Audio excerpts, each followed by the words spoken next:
Ry hava-malala ao amin'ny Tompo, koa dia ampitiavana no hiarabananao ry havana. Nomen'ny Tompo tombonandro isika, fahasoavana lehibe zany.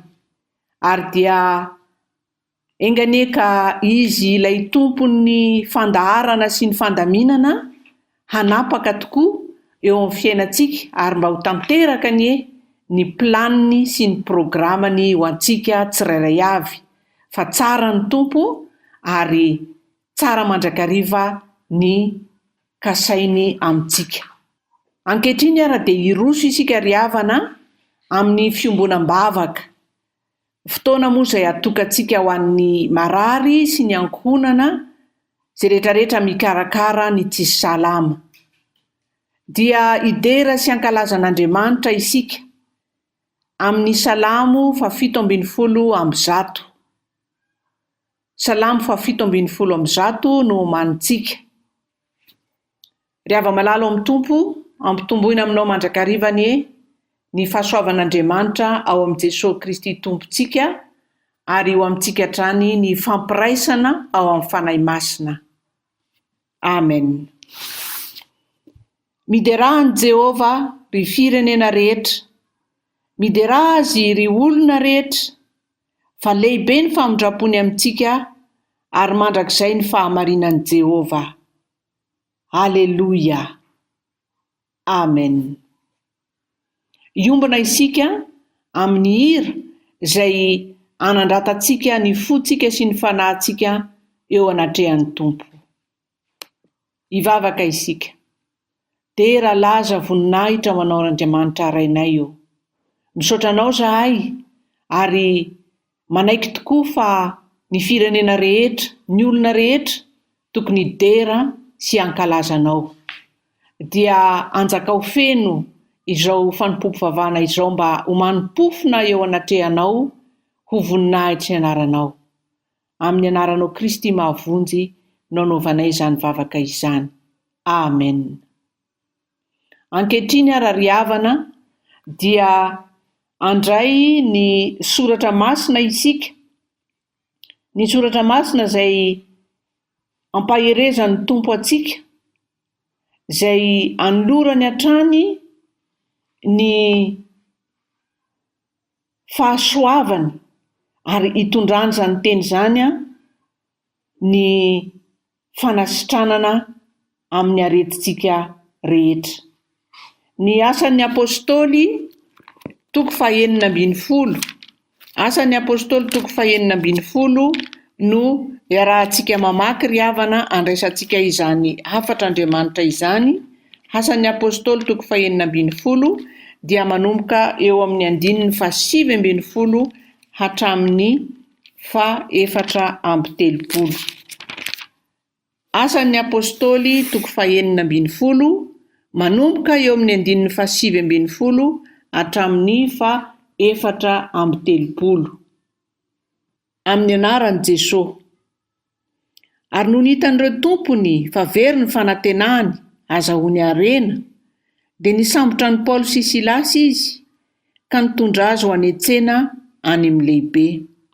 Ary rehefa nentiny tany amin'ireo gobernora izy roalahy dia nilazainy hoe, ireto lehilahy jiosy ireto mampitabataba ny tanànantsika loatra ka mampianatra fanaot tsy mety ho raisitsika na ataontsika fa Romanina isika.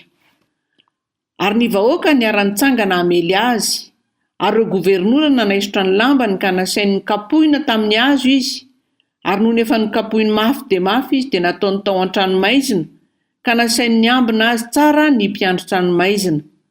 Ary rehefa nahazo teny toy izany raha lehilahy dia nataony tao amin'ny tranomaizina anatiny indrindra izy, ary ny tongony nobolokiany mafy tamin'ny boloky hazo.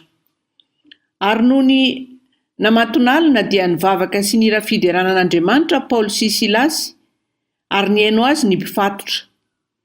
Ary nisy horohoro-tany mafy dia mafy avy tampoka ka niozongozona ny fanorenan'ny tranomaizina dia nivony araka tamin'izay ny varavarana rehetra ary niva avokoa ny fatoran'izy rehetra. Dia natsiaro ny mpiandry tao an-tranomaizina ka nahita ny varavaran'ny tranomaizina ny voa, dia nanatsoaka ny sabany izy ka saika hamono tena satria nataony fahefanandositra ny mpifatotra. Fa Paoly niantso tamin'ny feo mahery ka nanao hoe aza mamono tena ahafahato ihany izay rehetra. Ary izy niantso jiro dia nikaretsaka niditra sady torakovitra ka niankoaka teo anatrehan'i Paoly sy Silasy. Ary rehefa nentiny nivoaka izy roalahy dia hoy izy, Tompoko, inona no mety ataoko mba ho vonjenao? Dia hoy izy roalahy, minoan Jesosy Tompo dia vonjena ianao sy ny ankohonanao. Ary izy roalahy nitory ny tenin'ny Tompo taminy tamin'izay rehetra tao an-tranony. Ary nandray azy roalahy izy tamin'izany ora izany amin'ny alina ka nanasa ny dia kapoka ary natao batisa tamin'izay izy mba amin'izay rehetra azy. Ary rehefa nentiny niakatra ao an-trano izy roalahy dia nosoany hanina teo anoloany dia nifaly indrindra izy mba amin'izay rehetra tao an-tranony satria efa nino an'Andriamanitra. Amen. Mety efa renao io tantaran'i Paoly sy Silasy tao an-tranomaizina io ry havana. Tantara izay maneho amintsika ny herin'ny vavaka sy ny fiderana an'Andriamanitra. Hitantsika mazava tsara izany eo amin'ny 5:20 fa raha tao an-tranomaizina izy roalahy dia ny vavaka sy ny fiderana an'Andriamanitra ary ny haino azy ny mpifatotra ary dia nisy horohoro-tany mafy dia mafy tampoka niozongozona ny tranomaizina ary dia nivaha ny fatorana rehetra. Tena mahagaga ny herin'ny vavaka sy ny fiderana. Ary izay ry havana no hafatra lehibe tian'Andriamanitra apetraka amintsika marary amin'ity an'io ity ary amin'ny androntsika rehetra, satria raha ho sitrana ny aretina dia mivadibadika ny andro mety misy zavatra miatra amin'ny fiainantsika ihany. Fa hitantsika eto ohatra fa neny Paoly sy Silasy tsy resaka aretina akory fa fanenjehana azy noho ny fitorian'ny filazantsara ary dia nogadraina tao an-tranomaizina izy. Ka na inona endriky ny fahoriana miatra amintsika, miatra amin'ny olon'Andriamanitra dia marina mandrakariva izany teny izany hoe misy ny heriny, ny vavaka sy ny fiderana an'Andriamanitra. Tsara ihany no mampatsiahy hoe ny antony nanagadrana azy dia satria nisy zazavavy nanana fanahy mahavaly tao an-tanàna. Izany hoe nisy fanahy ratsy tao amin'io zazavavy io ary nampiasain'ny tompony izy mba ahazahoana harena. Reny izany ilay hoe mahitahita, mahalala zavatra, manao azo tsindrin-javatra, etc. Ary dia nahazahoan'ny tompony vola tokoa, kanefa moa dia natsahatra Paoly izany zavatra izany, nafahany izany zazavavy izany. Tianambara ry havana dia patsahivina kely efa ambara amintsika ombenombeno fa reny manao azo tsindrin-javatra sy mahalala zava-miafina hafahafa ireny ry havana, rehefa tsy Jesosy Kristy no topoina sy atsandratra dia fanahy ratsy izy ireny, fanahy mamitaka izy ireny ary tsy isika mihitsy no andeha ho diso lalana amin'izany. Fa ny antony afatr'Andriamanitra ry havana dia ny lanjan'ny vavaka sy ny fiderana an'Andriamanitra ao anatin'ny zavatsarotra miatra. Hitantsika tsara fa tsy vitan'ny hoe migadra izy mirahalahy reto, fa efa avy niaran'ny herisetra, ny kapohana ary dia mafy ny bolokiana tamin'ny hazo ny tanany dia nalefa tany anaty tranomaizina faran'ny lalina tany. Sady misy zavatra miatra amin'ny nofony no mazava ho azy misy zavatra miatra amin'ny fisainana sy ny ataontsika hoe ny toe-po amin'izany hoe migadra izany. Zavatra roa ry havana no fahamarinana roa no ampitaina amintsika hisintomana ny eritreretintsika dia ny hoe midika inona moa izany hoe ao anatin'ny tranomaizina izy roalahy migadra, nikapohina nefa mivavaka sy mihira fiderana an'Andriamanitra. Midika inona izany? Ary ny faharoa, ny fahamarinana faharoa izay raisintsika amin'izao hafatra izao dia ny hoe Inona ny vokatra rehefa nivavaka sy nira fiderana izy roalahy? Ny dikany hoe mety midika inona dia be ry havana ny mety ambaran'izany hoe olona ao anatin'ny tranomaizina maratra, ambenany mpiambina, kanefa mivavaka sy mira fiderana. Ireto misy vitsivitsy amin'izany.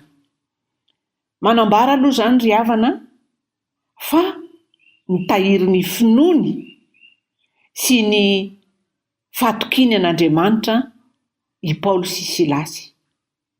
Tsy hoe rehefa voasambotra izy, rehefa voakapoka izy, rehefa ataontsika hoe kely dia kely ny hery teo aminy satria nogadraina izy, dia hoe hiena ny finoany na hoe sanatria handany finoana izy. Tsia, fa matoa izy mbola mihira sy mivavaka dia mazava ho azy mbola mitahiry ny finoana izy ary mbola manana ny fanantenana eo amin'Andriamanitra. Ny zavatra faharoa dia izao, midika koa izany ry havana fa ao anatin'ny zavatra miatra aminy dia miantoraka any amin'Andriamanitra, ao amin'Andriamanitra no anantenany ny famonjena. Izany hoe tsy hoe akory voasambotra izy mirahalahy dia hoe resy ny Andriamanitra izay nivavahany, na hoe nandao azy ny tompo, fa matoa izy mbola mivavaka sy mira fideran'Andriamanitra dia mbola any amin'Andriamanitra izy izany no manantena ny famonjena. Ao anatin'io zavatra miatra amin'io dia izao hoe manantitra izy fa lehibe ny Andriamanitra, manantitra izy fa tia azy Andriamanitra, manantitra izy fa tsy mandao azy Andriamanitra, manantitra izy fa mendrika omem-boninahitra mandrakariva Andriamanitra amin'ny zavatra rehetra izay miatra eo amin'ny fiainany. Ary dia raisintsika avy hatrany eo amin'ny manjoantsika izany. Marary ianao izao ry havana ankehitriny, mety hoe voandro vitsivitsy ianao izay no narary, mety hoe efa elaela ianao no narary, mety efa aman-taona ny maro ianao no narary. Dia tahaka ny Paoly sy Silasy dia miantso antsika izao tenin'Andriamanitra izao hoe misy ny heriny ny vavaka sy ny fideranan'Andriamanitra ao anatin'ny zavatsarotra, satria izany no anehoantsika ny finoantsika tsy mihena, tsy levona, sanatria nisy mpanompon'Andriamanitra anankiray izay rehefa nivoaka avy tao amin'ny efitrano fizahan'ny dokotera izy ka nambaran'ny dokotera taminy ny sorotsaretina mahazo azy, dia sady nigogogogo ny tomany izy no niteny hoe zao ve Jesosy nivaliny nanom-poko anao. Sanatria hoy isika ry havana fa ao anatin'ny zavatsarotra, ao anatin'ny aretina izay mahazo anao ankehitriny io, na inona sorotsaretina dia mihazona ny finoana isika amin'ny toe-po mbola mivavaka hatrany ary amin'ny fiderana. Faharoa isika teo ny apôstôly Paoly sy Silasy dia mbola mametraka ny fanantenan'ny famonjena eo amin'Andriamanitra.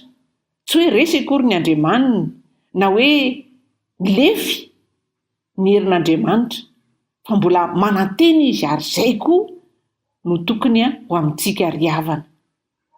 Marary ianao ankehitriny tsy sanatria akory resy Andriamanitra, na hoe tsy mijery anao intsony Andriamanitra, na hoe nandao anao Andriamanitra, fa araka ny tenin'i Jesosy ry havana dia hoe momba antsika mandrakariva izy ambara-pahatonga ny fahataperana izao tontolo izao. Ary any amin'ny Hebreo 13:15 teny izay efa nambaran'Andriamanitra tamin'ny Josoa izany izay mbola nampatsahiviny epistily ho an'ny Hebreo dia izao ny voasoratra hoe izao Andriamanitra no miteny tsy andao anao mihitsy na hahafoy anao akory. Eo anilantsika foan'Andriamanitra ry havana, na any amin'ny hopitaly ianao marary, na ao an-tokantrano ianao marary, na aiza misy anao ry havana, tena tsy mandao atsika ary tsy mahafoy atsika Andriamanitra. Noho izany any aminy mandrakariva tsy diso fiantefa ny antsoantso ataontsika, ny vavaka ataontsika ary ny fiderana izay maneho ny fahalebiazany fa izy ilay hatrizay ary mandrakizay, izy ilay tsy miova omaly anio ary mandrakizay, izy ilay nanasitrana mbola manasitrana ary tompon'ny fanasitranana.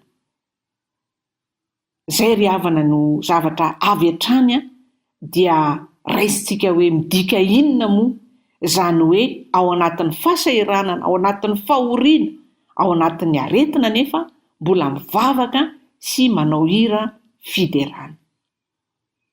Ny vokany ry havana dia hitantsika fa gaga ny manodidina rehetra, ao anatin'izany indrindra moa izany ireto mpiandry tranomaizina, ary raiky tahotra azy izy ireo tamin'ny voalohany satria no heveriny fa hoe lasa nandositra ry Paoly sy Silasy ka tsy maintsy voatery anao tatitra any amin'ny lehibe iny izy ary dia mety ny ainy no manefa.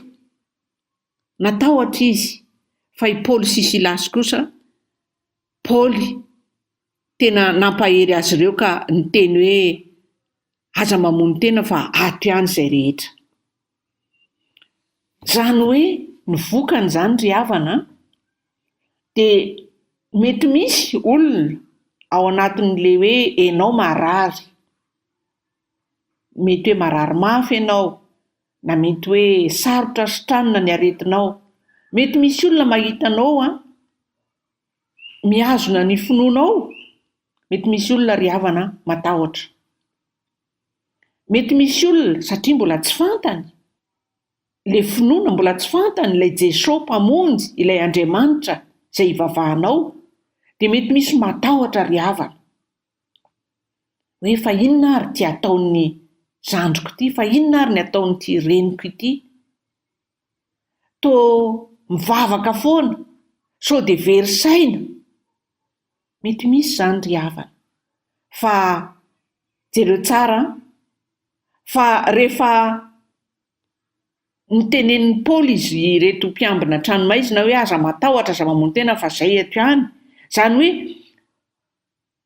nampitonen'i Paoly izany le aiasy le tahotra tao anatiny tao ka nanehoan'i Paoly fa izy io izy tsy mitsoaka mandositra, ao tsara ny sainy sy ny eritreriny rehetra, dia nangetaheta ary nanjary nitady famonjena ihany koa ireto mpiambina tranomaizina ireto. Izany hoe hoy isika manodidina antsika mety misy olona matahotra, mety misy olona mieritreritra hoe fa very saina angambany io matoa mivavaka foana.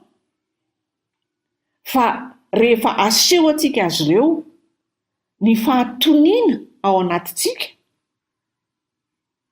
dia miasa izany herin'ny fiderana sy ny vavaka izany, ary dia tonga mangetaheta izy ireo, ary dia hitantsika ny tohiny fa dia nitory ny teny taminy Paoly ary dia natao batisa izy ireo dia nanjary nikarakara ny Paoly sy Silasy izy nikarakara ny feriny, nanolotra sakafo ary dia hoy ny voasoratra mihitsy aza hoe dia faly indrindra izy ireo mba amin'izay rehetra tao an-tranony satria efa nino an'Andriamanitra.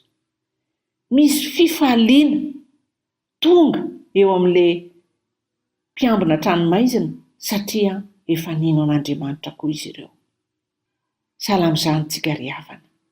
Rehefa hitan'ireo manodidina izay mbola tsy mahalala an'Andriamanitra ny fahatoniana ao anatintsika, ny fiadanan'i Kristy Zay efa nitenenina hoe fiadanako nomeko anareo, fiadanana manapaka ao am-potsika mihoatra noho ny fahalalana rehetra.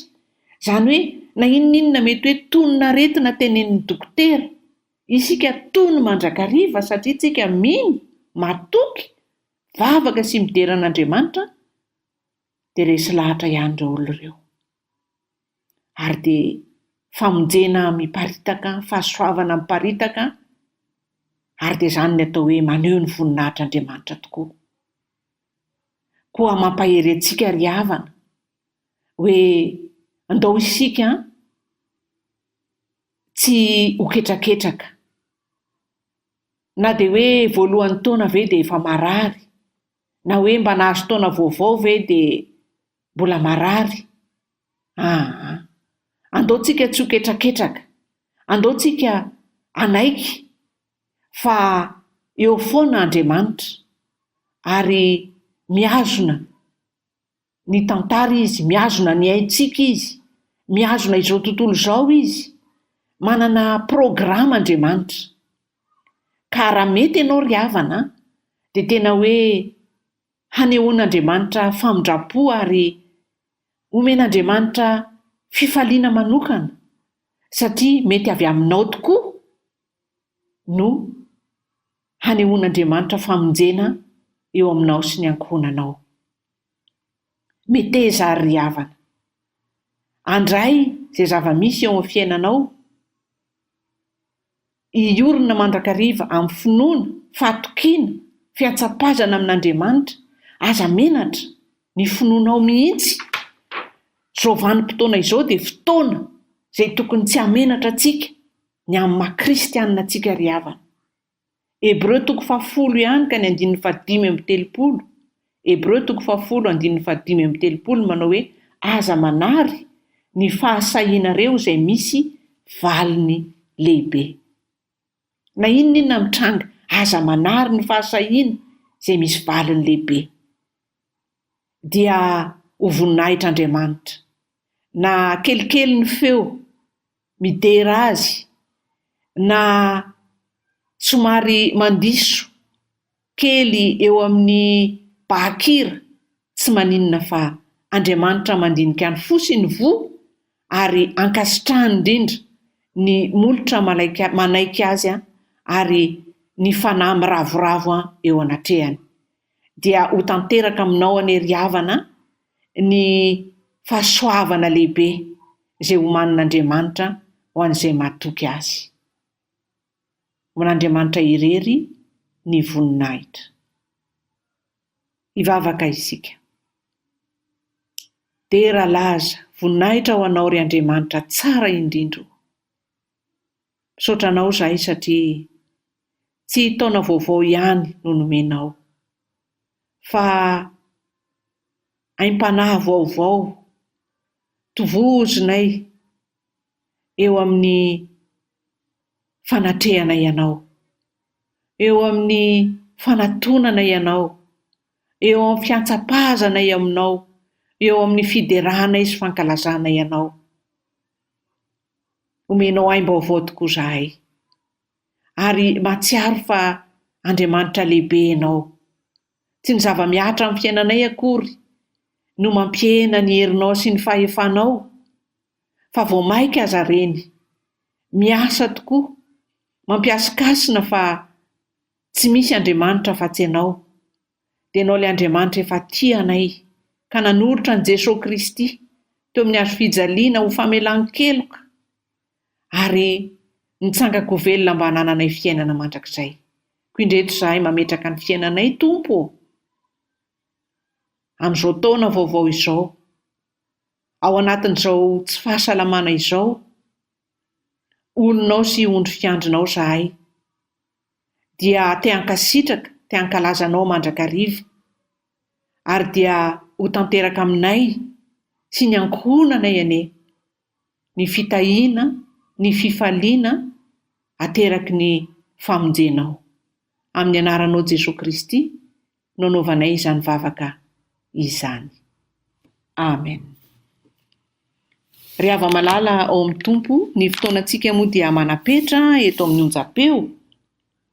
fa ny tompo teo aminao mandrakariva, araka ny teniny hoe tsy andao anao aho na afoy anao akory. Koa dia raha sitrapon'Andriamanitra amin'ny heriny anio isika miombona indray, mbola hankasitraka an'Andriamanitra sy hidera azy amin'izay rehetrarehetra tanterahany eo amin'ny fiainantsika, ny fanasitranana, ny fankahirezana, ary dia ho tononona ankehitriny ny tsodrano amin'ny anaran'i Jesosy Kristy ho tanteraka aminao sy ny ankohonanao. Hitahy anao any Jehova ka hiaro anao, ampamirapiratra ny tavany aminao any Jehova ka hamindra fo aminao, hanandratra ny tavany aminao any Jehova ka hanome anao fiadanana. Amin'ny anaran'ny Ray sy ny Zanaka ary ny fanahy masina. Amen. Finaritra ry havana.